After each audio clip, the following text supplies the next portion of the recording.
आज हम भगवान श्री कृष्ण की वाणी से सफलता का रहस्य जानने की कोशिश करेंगे।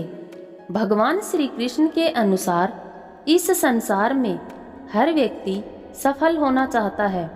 जिसके पास धन कम है वह चाहता है कि मेरे पास अधिक धन हो जाए।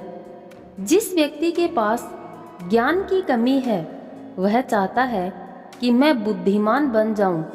यहाँ तक कि जो बैरागी है वह भी यही चाहता है कि अपनी तपस्या से मैं भगवान को प्रसन्न करने में सफल हो जाऊं।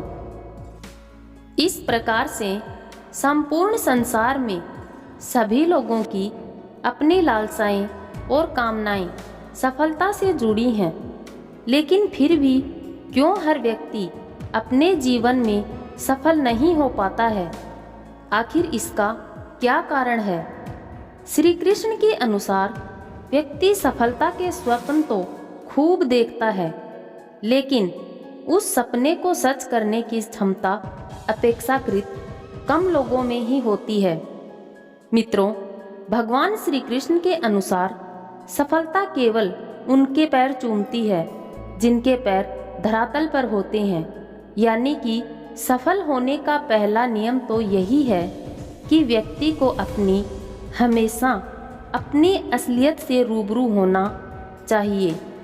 व्यक्ति को यह पता होना चाहिए कि वास्तव में वह क्या है, आज उसमें कितना सामर्थ्य है और उसे जीवन में क्या अर्जित करना है।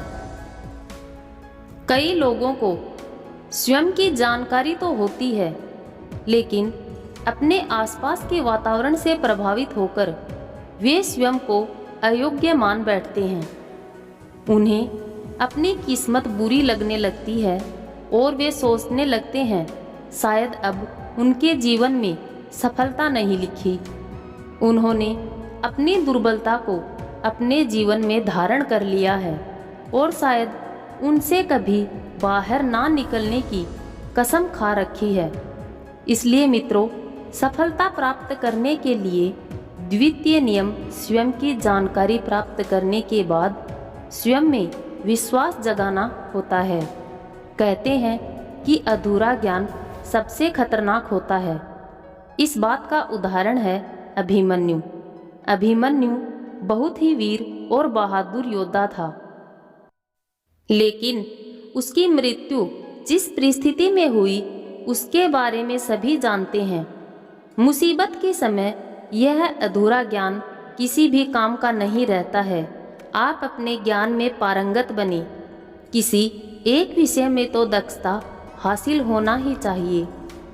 शकुनी ने पांडवों को फंसाने के लिए जुए का आयोजन किया था, जिसके चलते पांडवों ने अपना सब कुछ दांव पर लगा दिया। अंत में उन्होंने द्रौपदी को भी दांव पर लगा दिया। यह सब जानते हैं कि फिर क्या हुआ। जिंदगी एक उत्सव है, संघर्ष नहीं। लेकिन जीवन के कुछ मोर्चों पर व्यक्ति को लड़ने के लिए हमेशा तैयार रहना चाहिए। जो व्यक्ति लड़ना नहीं जानता, युद्ध उसी पर थोपा जाएगा या उसको सबसे पहले मारा जाएगा। महाभारत में पांडवों को यह बात श्री कृष्ण ने अच्छे से सिखाई थी। पांडव अपने बंधु बांधवों से लड़ना नहीं चाहते थे, लेकिन श्री कृष्ण ने समझाया कि जब किसी मसले का हल शांतिपूर्ण तरीके से नहीं होता तो फिर युद्ध की एकमात्र सहारा होता है अपनी अच्छी स्थिति, बैंक बैलेंस, संपदा, सुंदर रूप और विद्वता का कभी अहंकार मत कीजिए। समय बड़ा बलवान है, धनी, ज्ञानी, शक्तिशाली। पांडवों ने वनवास भोगा और अति सुंदर द्रौपदी भी उनके साथ वनों में भटकती रही। समय के खेल निराले हैं। शिष्य या पुत्र को ज्ञान देना माता पिता व गुरु का कर्तव्य है, लेकिन सिर्फ ज्ञान से कुछ भी हासिल नहीं होता। बिना विवेक और सद्बुद्धि के ज्ञान अकर्म या विनाश का कारण ही बनता है। इसलिए ज्ञान के साथ विवेक और अच्छे संस्कार भी जरूरी हैं।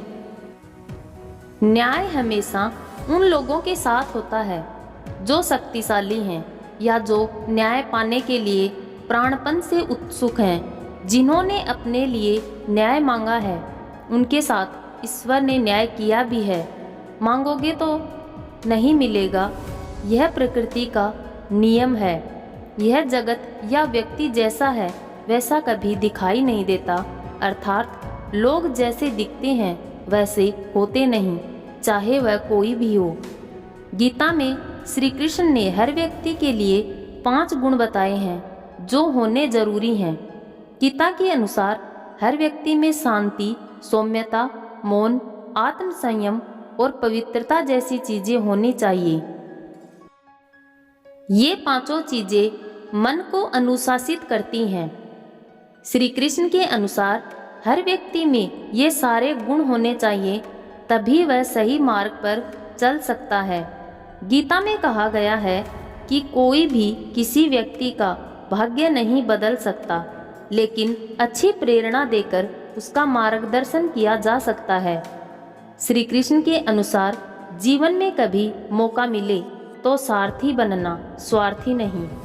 श्री कृष्ण के अनुसार अहंकार मनुष्य से वह सब कुछ करवाता है जो अंत में उसी के विनाश का कारण बनता है। इसलिए मनुष्य को कभी भी अहंकार नहीं करना चाहिए। सुखी जीवन के लिए जरूरी है कि आप जल्द से जल्द अपना अहंकार त्याग दें। हर व्यक्ति के अंदर अपनी ताकत और अपनी कमजोरी होती है। मछली जंगल में नहीं दौड़ सकती और शेर पानी में राजा नहीं बन सकता, इसलिए अहमियत सभी को देनी चाहिए।